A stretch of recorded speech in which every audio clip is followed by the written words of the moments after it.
इस साल के आखिर से पहले, अब तो मुझे कहा गया है पहले दिसंबर का था, लेकिन बैठे हैं हमारे स्पेशलिस्ट के साथ, उन्होंने वादा किया है कि उससे भी पहले कंप्लीट करेंगे कोरंगी रोड से लेके तो M9 तक उसको, और उसका जो फेज़ 0 है जो हमने उसको पोर्ट से कनेक्ट करना है उस पर भी हम काम कर रहे हैं। और इंशाल्लाह हम ये ऑल्टरनेट रूट, लेकिन हम चाहेंगे कि इस पोर्ट सिटी के लिए एक सर्कुलर रोड प्रॉपर हो, एक नॉर्दर्न बाईपास या लियारी एक्सप्रेसवे को भी इस्तेमाल किया जाए और इससे पूरे मुल्क का फ़ायदा होगा। आप अपनी एक्सपोर्ट्स के जो टारगेट्स हैं वो अचीव कर सकेंगे। मैंने ई पाकिस्तान के बारे में कहा, unless we give the facilities, हमारे पास बहुत ब्राइट माइंड्स हैं। हमारे इधर के बच्चे जब उन्हें थोड़ा सा मौका मिलता है, उन्हें थोड़ी सी ट्रेनिंग मिलती है तो फॉरेन एक्सचेंज कमाते हैं, लेकिन हम उनको मुश्किल में डाल रहे हैं अगर, और इस पर चेयरमैन बिलावल भुट्टो जरदारी साहब का बड़ा स्ट्रॉन्ग व्यूज़ हैं, आप सबने सुने भी होंगे, कि आपने वो फैसिलिटेट नहीं करेंगे, आप वो उनको इंटरनेट स्पीड्स नहीं देंगे, इसका वो डिजिटल हाईवे जो है उसकी प्रॉपर एक्सेस नहीं देंगे, तो वो सारी की सारी जो हमारी बच्चों की और हमारे जो टैलेंट है वो इधर ही ख़त्म हो जाएगा। फिर वो क्या करेंगे, बाहर जाएंगे, बाहर जाने की कोशिश करेंगे, बाहर भी पूरी दुनिया से compete कर रहे हैं अब आप, तो इस वजह से आपको अपने मुल्क में ही ये प्रॉपर जो डिजिटल हाईवेज या डिजिटल फैसिलिटीज़ हैं उनको आपने बेहतर करना है। हमने बात की थी अभी, एक बहुत बड़ा मसला हमारा वो पॉपुलेशन ग्रोथ जो है, एहसन साहब ने बड़ा राइटली पॉइंट आउट किया।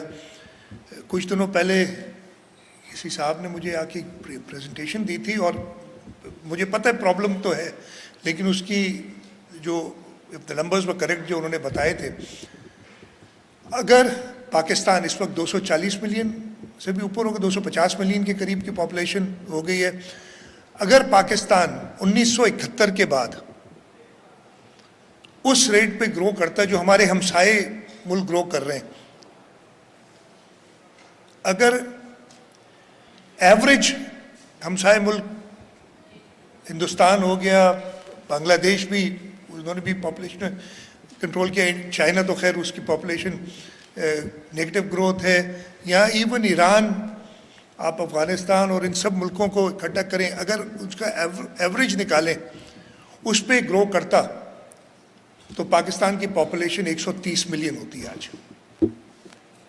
अभी बात बताई थी कि हमारी पर कैपिटा इनकम $1600 है, अगर 130 मिलियन पॉपुलेशन होती और अगर हम इतना ग्रो नहीं भी करते, आपकी जीडीपी इतनी ग्रो नहीं करती, $1 ट्रिलियन नहीं, 350 बिलियन या जो भी इस वक्त 400 बिलियन के करीब नंबर है वो होती, तो आपकी जो पर कैपिटा इनकम $2885 होती, इंडिया की $2497 है।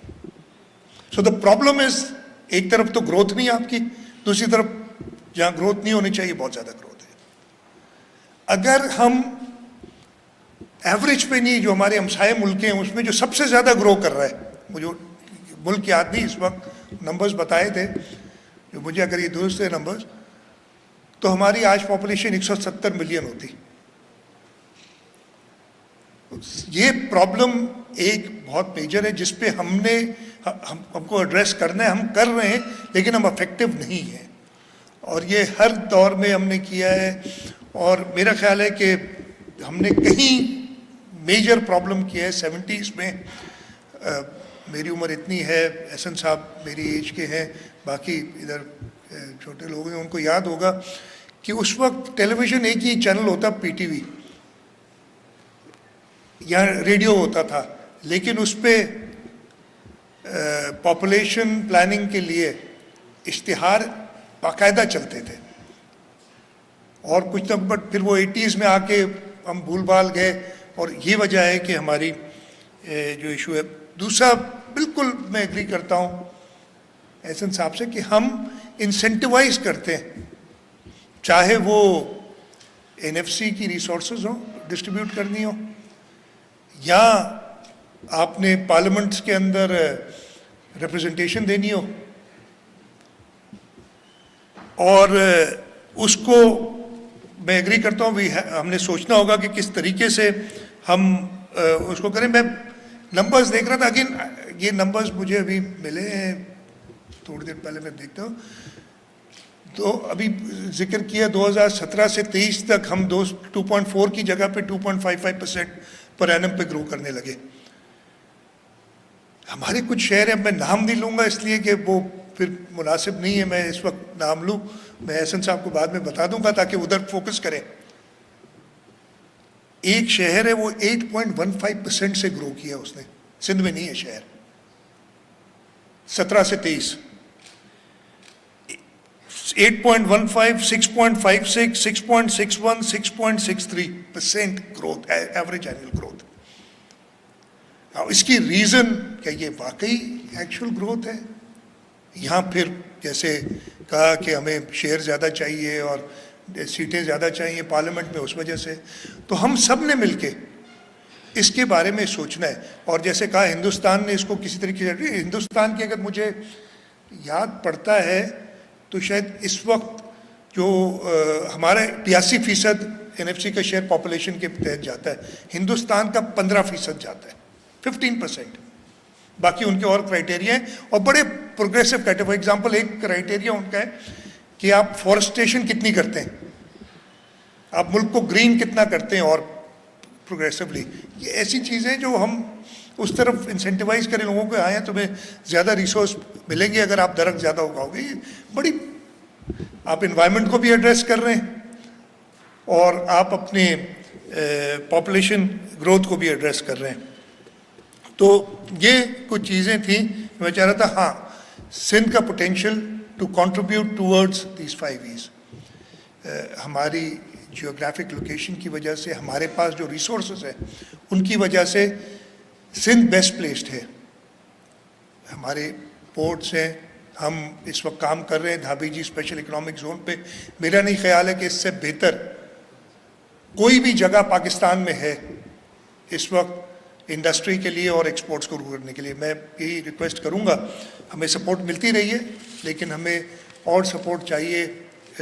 ये धाबी जी स्पेशल इकोनॉमिक जोन, खैरपुर का स्पेशल इकोनॉमिक जोन है, लाड़काना का है, ताकि हम यहाँ से अपनी एक्सपोर्ट्स बढ़ा सकें। एनर्जी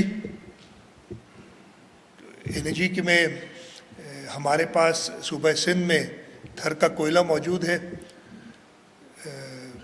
उस कोयले के जो पोटेंशियल है उसका मैंने कहा हमने सिर्फ सरफेस को स्क्रैच किया है। इस वक्त हम चाह रहे हैं उसमें हम चाहेंगे कि हमें वफाक से और हम सब मिलके प्राइवेट सेक्टर साथ आए और हमने पहले प्राइवेट सेक्टर के साथ मिलके पब्लिक प्राइवेट पार्टनरशिप में यहाँ पे काम किया। इसको हम आगे बढ़ाना चाहते हैं। आपकी